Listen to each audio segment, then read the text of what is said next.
চলুন আজ আমরা একটা অন্যরকম গল্পের জগতে ডুব দিই। খুব কোমল, একটু মায়াবী একটা গল্প।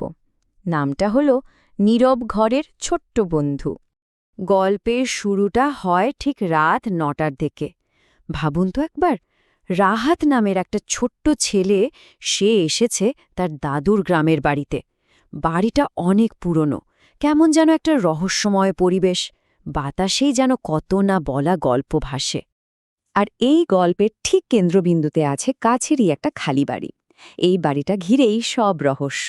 গ্রামের লোকজন একে ডাকে নীরব ঘর বলে। নামটা শুনলেই কেমন গা ছমছম করে, তাই না? কেউ ওদিকে ভুলেও যায় না। যে কোনো বড় রহস্যের শুরুটা কিন্তু হয় খুব ছোট একটা প্রশ্ন দিয়ে। এখানেও ঠিক তাই হলো। রাহাত একদম সহজভাবে তার দাদুকে জিজ্ঞেস করল, দাদু, ওই ঘরটা বন্ধ কেন? দাদুর উত্তরটা জানেন কেমন যেন একটু অস্পষ্ট ছিল, একটু বিষণ্ণ। তিনি বললেন, ওটা একসময় খেলার ঘর ছিল, কিন্তু এখন আর কেউ যায় না। ব্যাস, এইটুকুই। এই উত্তরটা রাহাতের কৌতূহলকে যেন আরও উস্কে দিল। সে মনে মনে ঠিকই করে ফেলল, তাকে তো ওখানে যেতেই হবে। আর ঠিক সেই রাতে, মানে যেদিন ও দাদুকে জিজ্ঞেস করেছিল, সেদিনই একটা অদ্ভুত ঘটনা ঘটল। এমন কিছু যার রাহাতের কৌতূহল আর সাহস দুটোকেই যেন একটা চ্যালেঞ্জ জানিয়ে দিল। গল্পটা এবার একটু মোড় নেয়। মাঝরাত হঠাৎ একটা অদ্ভুত হালকা শব্দে রাহাতের ঘুমটা ভেঙে গেল। মনে হচ্ছে কেউ যেন কিছু একটা করছে, খুব সন্তর্পণে। ও কান পেতে শুনল, একদম স্পষ্ট একটা শব্দ, টিক টিক টিক, ঠিক যেন কেউ একটা খেলনা গাড়ি নিয়ে খেলছে, খুব আস্তে আস্তে চালাচ্ছে। রাহাত আর থাকতে না পেরে জানালা দিয়ে উকি দিল, আর যা দেখল, শব্দের উৎস তো মনে হচ্ছে সেই নীরব ঘরটা। আর শুধু শব্দই না, ভেতর থেকে হালকা একটা আলোও আসছে।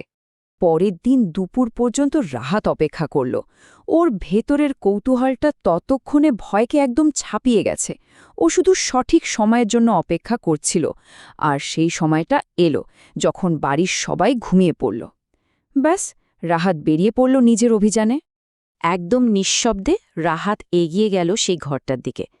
দরজাটা একটুখানি খোলা ছিল, ও আস্তে করে সেটা ঠেলে ভেতরে পা রাখল। আর ঠিক তখনই দুটো আলাদা পৃথিবী যেন এক হতে চলল। ভেতরে ঢুকে তো রাহাত অবাক।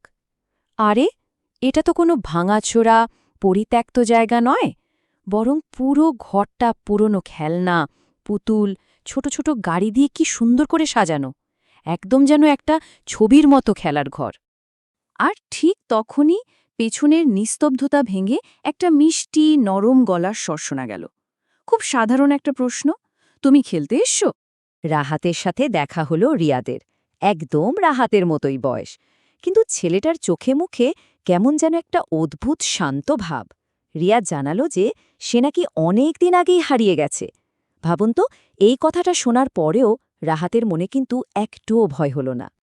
ভয় পাওয়ার বদলে রাহাত কি করল জানেন? ও বন্ধুত্বের হাত বাড়িয়ে দিল। আর সঙ্গে সঙ্গেই যেন একটা ম্যাজিক হয়ে গেল। ওদের মধ্যে একটা দারুণ আনন্দের সম্পর্ক তৈরি হল।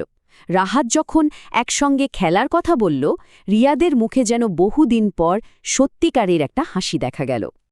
এরপর ওদের দুজনের বিকেলটা কেটে গেল একদম স্বপ্নের মতো। একসাথে খেলনা গাড়ি চালানো, লুডো খেলা, আরও কত যে গল্প করল দুজন। এই সাধারণ খেলাধুলার মধ্যেই ওদের বন্ধুত্বটা কেমন যেন আরও গভীর, আরও বাস্তব হয়ে উঠল। কথার মাঝেই রিয়াদ ওর একাকিত্বের কারণটা জানাল। খুব দুঃখ নিয়ে বলল, জানো, সবাই আমাকে ভয় পায়, এজন্যই তো কেউ আসে না। রিয়াদের এই কথাটা শুনে রাহাতের উত্তরটা ছিল খুব সহজ, কিন্তু কি ভীষণ শক্তিশালী। ও বলল, আমি তো ভয় পাই না, তুমি তো মোটেই খারাপ না। হয়তো এই কথাগুলো শোনার জন্যই রিয়াদ এতদিন অপেক্ষা করছিল। কিন্তু ওদের এই সুন্দর সময়টা হঠাৎই শেষ হয়ে এলো। রাহাতের দাদু ওকে ডাকতে শুরু করলেন। রাহাতকে চলে যেতে হবে। যাওয়ার আগে ও রিয়াদকে কথা দিয়ে গেল, সে আবার আসবে, অবশ্যই ফিরে আসবে। কথা মতো পরের দিন রাহাত আবার গেল সেই ঘরে। কিন্তু গিয়ে দেখল ঘরটা একদম ফাঁকা, কিচ্ছু নেই, সব খেলনা উধাও। আর তার নতুন বন্ধু রিয়াদ, সেও নেই। পুরো ঘরের মধ্যে ওদের দুজনের দেখা হওয়ার একমাত্র চিহ্ন হিসেবে শুধু একটা ছোট্ট খেলনা গাড়ি পড়েছিল মেঝেতে, যেন ওদের বন্ধুত্বের একটাই সাক্ষী। রাহাত যখন গাড়িটা হাতে তুলে নিল, ঠিক তখনই মনে হলো বাতাসেই যেন একটা মিষ্টি স্বর ভেসে এলো, একটা শেষ, খুব কোমল বিদায়। ধন্যবাদ বন্ধু। এই গল্পটা শেষ হয়েও যেন শেষ হয় না, আমাদের মনে একটা প্রশ্ন রেখে যায়। আচ্ছা, বন্ধুত্ব, স্মৃতি বা এমন কিছু সম্পর্ক কি সত্যি সময় বা বাস্তবতার ঊর্ধ্বে হতে পারে? ক্ষণিকের একটা বন্ধুত্ব কি চিরকালের জন্য স্মৃতিতে থেকে যেতে পারে? ভাবনার বিষয়, তাই না?